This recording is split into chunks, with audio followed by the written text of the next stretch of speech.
قرآن کریم میں حضرت مریم علیہ السلام کا ذکر کئی جگہ آیا ہے، خصوصاً سورہ مریم میں اس کا ذکر بہت زیادہ ہے۔ آپ کے پیدا ہونے سے پہلے آپ کی والدہ نے اللہ تعالیٰ سے منت مانی کہ میرے ہاں اولاد ہوگی تو اس سے دنیا کا کوئی کام نہ لوں گی اور اسے اللہ تعالیٰ کی نظر کروں گی تاکہ تمام عمر عبادت الہی کرتا رہے۔ مگر جب لڑکے کی جگہ حضرت مریم علیہ السلام پیدا ہوئی تو آپ کی والدہ کو بہت رنج ہوا کہ اب میں اپنی منت کیسے پوری کروں، میرے ہاں تو لڑکی ہوئی ہے۔ مگر اللہ تعالیٰ نے انہیں قبول کیا۔ آپ کی والدہ نے کہا کہ میں ان کا نام مریم رکھتی ہوں اور اس کی اولاد کو شیطان مردود سے اللہ کی پناہ میں دیتی ہوں۔ ان کو حضرت زکریا کی نگرانی میں دیا گیا۔ یہ ہر وقت عبادت خانے کے ایک کونے میں بیٹھی عبادت کرتی رہتی تھی۔ اللہ تعالیٰ ان کو بے موسم پھل کھانے کو دیتا۔ حضرت زکریا جب ان کے پاس جاتے اور ان کے پاس یہ چیزیں دیکھتے تو ان کو بہت تعجب ہوتا۔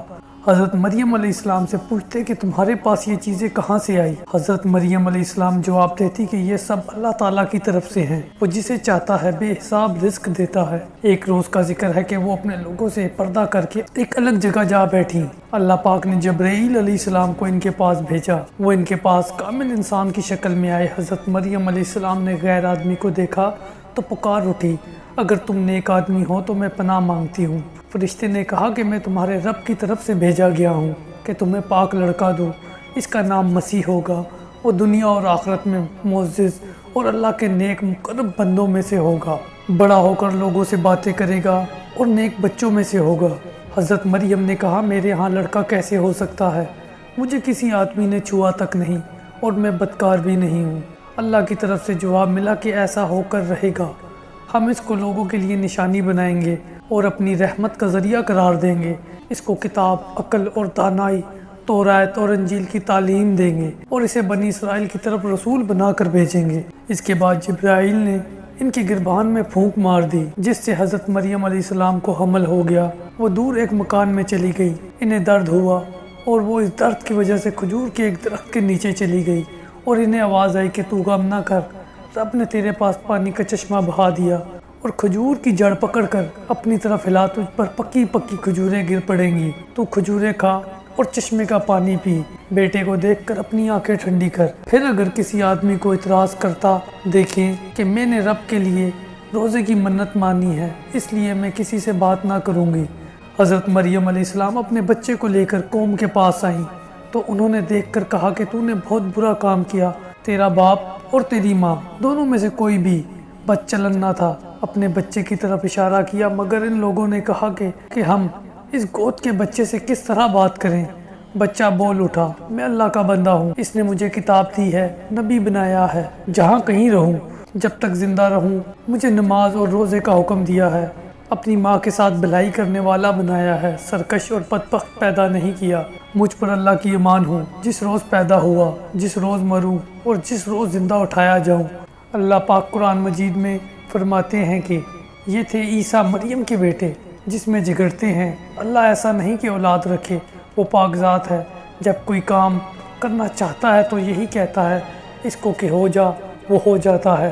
عیسائی کہتے ہیں کہ حضرت عیسیٰ علیہ السلام خدا کے بیٹے تھے، اللہ تعالیٰ نے اس کو جھوٹ اور بہتان قرار دیا اور جو ٹھیک بات تھی وہ بتا دی۔ حضرت عیسیٰ علیہ السلام کی پیدائش کس طرح ہوئی؟ اللہ کے حکم سے ہوئی۔ اللہ تعالیٰ نے آپ کو بچپن میں بولنا سکھا دیا، آپ نے لوگوں سے باتیں کی، یہ آپ کا معجزہ تھا۔ اللہ پاک نے آپ کو نبی بنا کر بنی اسرائیل کی طرف بھیجا جن میں تورات کی تعلیم کے متعلق بہت اختلاف ہو چکا تھا اور تورات کی تعلیم کے خلاف عمل کرتے تھے۔ اللہ نے آپ کو انجیل مقدس دی، آپ اس کی تعلیم لوگوں کو سکھاتے رہے۔ اللہ تعالیٰ نے آپ کو بڑے بڑے معجزے عطا کیے رکھے تاکہ لوگ ان کو دیکھ کر ایمان لے آئیں۔ آپ نے فرمایا میں تمہارے لیے مٹی سے پرندوں کی شکل بناتا ہوں، مردے کو زندہ کرتا ہوں، جو کوئی تم کھاتے ہو اور جو کوئی تم اپنے گھروں میں جمع کر رکھتے ہو تمہیں بتا دیتا ہوں۔ میں تورات کی تصدیق کرتا ہوں، بعض چیزیں تم پر حرام کر دی گئی تھی انہیں تمہارے لیے حلال کرتا ہوں۔ میں تمہارے پاس رب کی نشانیاں لے کر آیا ہوں، تمہیں ایک رسول کی خوشخبری دیتا ہوں جو میرے بعد آئے گا، ان کا نام احمد ہوگا۔ اب تم اللہ سے ڈرو، میری بات مان لو اور اللہ تعالیٰ کی بندگی کرو۔ حضرت عیسیٰ علیہ السلام پر جو لوگ ان کی زندگی میں ایمان لائے انہیں حواری کہتے ہیں۔ انہوں نے آپ سے درخواست کی کہ اللہ ہم پر آسمان سے خون اتارے، آپ نے فرمایا ایسے سوالات مت کرو، مگر انہوں نے جواب دیا کہ ہم اپنے دل کا اطمینان چاہتے ہیں اور آپ کی سچائی پر ہمیشہ گواہ رہیں گے۔ جب ان لوگوں کا اصرار بڑھ گیا تو آپ نے یوں دعا کی، اے میرے رب، ہم پر آسمان سے خون اتار جو ہمارے اگلوں اور پچھلوں کے لیے عید ہو اور تیری ایک نشانی۔ اللہ نے جواب دیا کہ میں اس کو تم پر اتاروں گا، لیکن اگر اس کے بعد تم میں سے کسی نے ناشکری کی تو میں اس کی بہت سخت سزا دوں گا۔ حضرت عیسیٰ بنی اسرائیل کو نصیحت کرتے رہے، لوگوں نے ایک نہ مانی اور آپ کو مارنے کی تدبیریں شروع کر دیں۔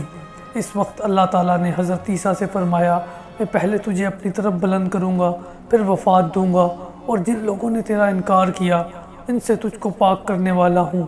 جو لوگ تیری بات مان لیں گے انہی انکار کرنے والوں پر قیامت تک غالب رہوں گا۔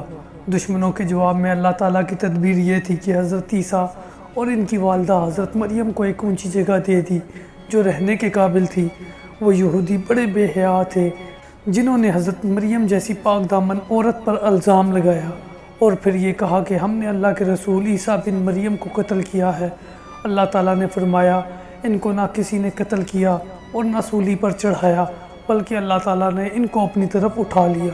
حضرت عیسیٰ علیہ السلام تمام عمر اپنی قوم سے بھی یہی کہتے رہے کہ میں اللہ کا بندہ ہوں اور عبادت کے لائق صرف ایک اللہ ہے، لیکن ان کے دنیا سے تشریف لے جانے کے بعد ان کی قوم یعنی عیسائی گمراہ ہو گئے اور کہنے لگے کہ حضرت عیسیٰ علیہ السلام اللہ تعالیٰ کے بیٹے ہیں، اور یوں کہنے لگے خدا تین ہے، ایک اللہ تعالیٰ، ایک حضرت جبرائیل اور ایک عیسیٰ علیہ السلام۔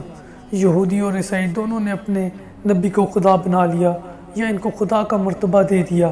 کہیں مسلمان بھی اپنے نبی کو خدا نہ بنا لیں، اس لیے کلمہ دوم میں مسلمانوں کو سکھا دیا گیا ہے، یعنی میں گواہی دیتا ہوں کہ اللہ کے سوا کوئی عبادت کے لائق نہیں، اور گواہی دیتا ہوں کہ محمد صلی اللہ علیہ وسلم اللہ کے بندے اور اس کے رسول ہیں۔